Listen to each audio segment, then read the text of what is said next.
সাতক্ষীরা কারাগার থেকে পালিয়ে ভারতে যাওয়ার পথে গ্রেফতার আসামি। ঝিনাইদহ করেসপন্ডেন্ট।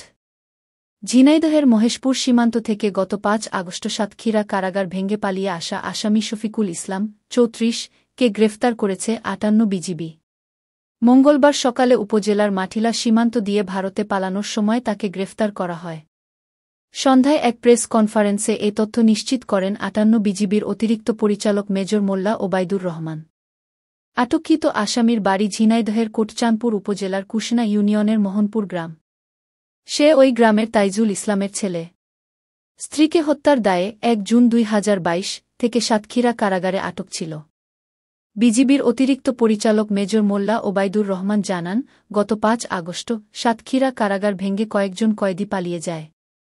তার মধ্যে স্ত্রী হত্যা মামলার আসামি শফিকুল ইসলাম মহেশপুরের মাটিলা সীমান্ত দিয়ে ভারতে পালানোর সময় কোদলা নদীর মধ্য থেকে ৫-৮ বিজিবির সদস্যরা তাকে আটক করে।